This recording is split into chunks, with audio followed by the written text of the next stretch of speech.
guys, welcome back. So today's video is a continuation of yesterday's. We're going to be installing Viking double adjustable shocks on my 2012 S197.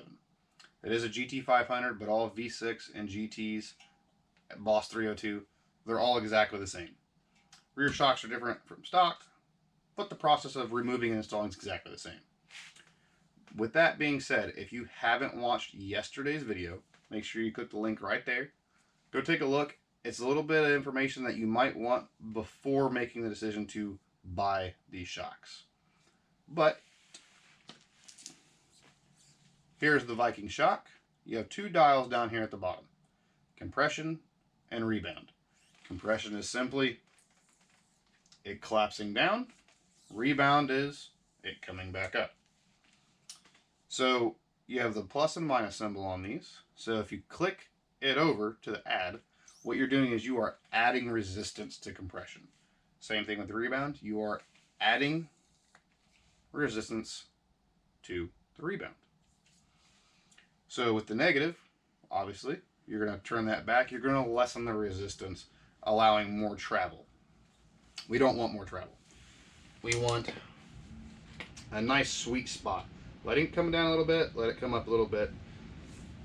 We don't want it super stiff, but we also don't want it super smushy, like what these guys are doing right here.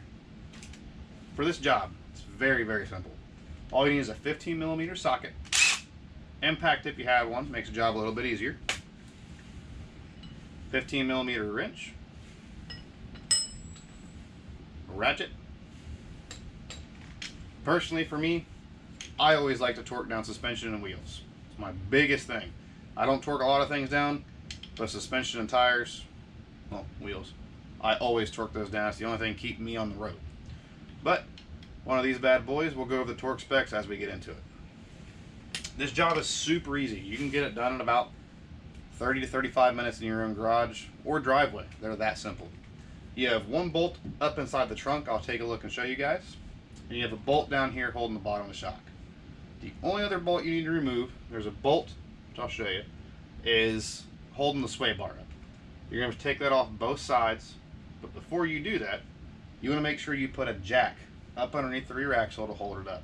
You don't want this thing slamming down, fuck up some fingers, legs, whatever. Let's be smart and safe here. Use jack stands, jack up from the rear axle, just enough to hold it up. You don't want to try to compress these and try to shove them in there.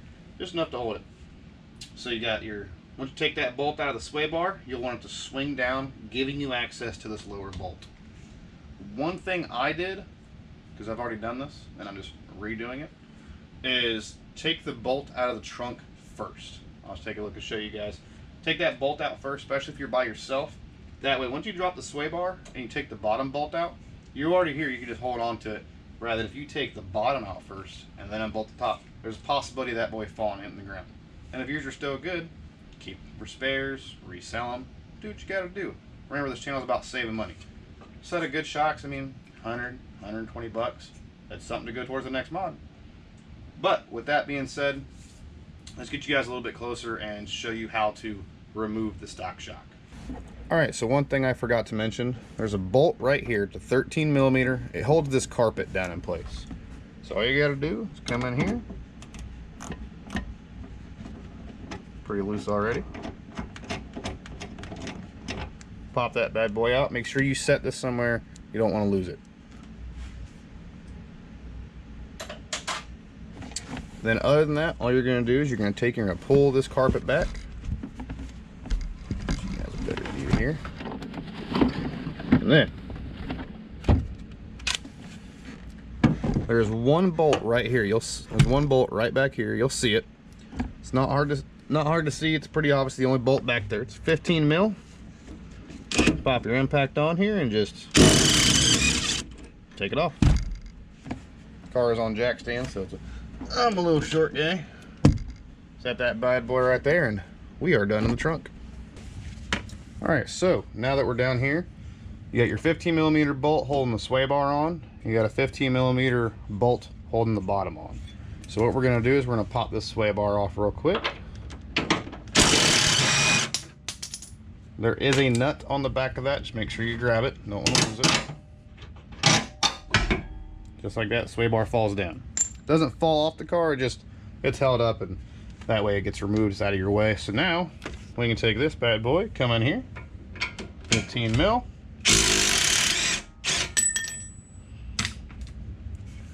Hold up the shock. Wiggle our little friend out here. Pull down. There's a little rubber grommet on there, so don't be too worried about breaking anything. You just pull it out and that bad boy's done. Now we take the Viking shock, shove it up in first, bring it in here. I got them all the way turned down. These dials turned down to 0. Makes it a little bit easier for me to work. We're going to slide that bolt back in. Get this nut on here.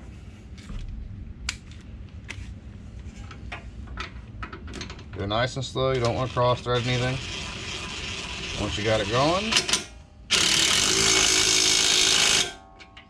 couple ugga-dugs, no big deal. We'll go back and torque it.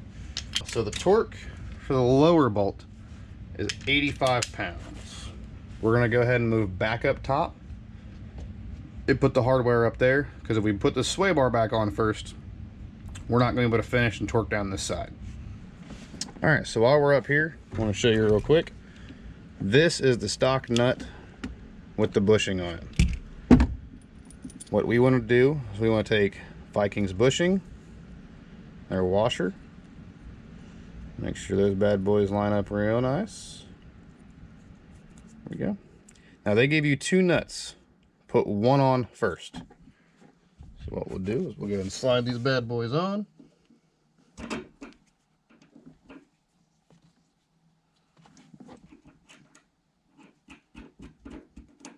Start that nut by hand.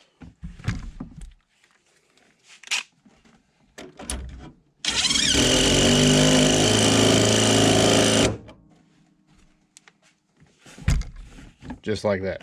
Now the torque spec for this is 30 foot-pounds, I believe. We're going to take this nut, and this nut is meant for that one to not back off. This is how they designed it, so we'll take this one.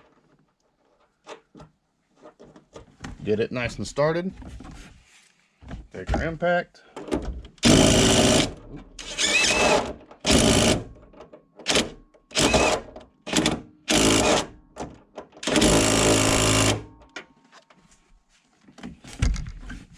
And that boy's not going anywhere.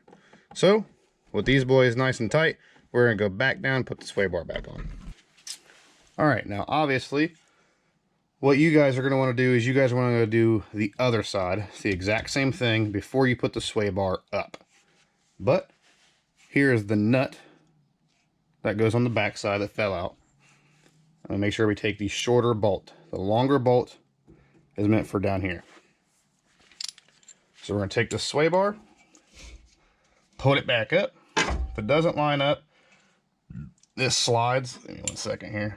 If it doesn't line up, this bushing down here, it'll slide back and forth a little bit. So we're going to take the nut that was on the back, the wing nut, put it on the back here, start nice and slow.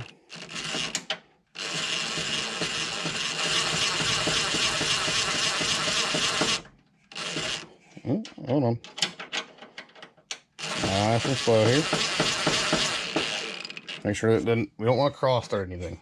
And then once you get it on there, just like that, we're all good to go.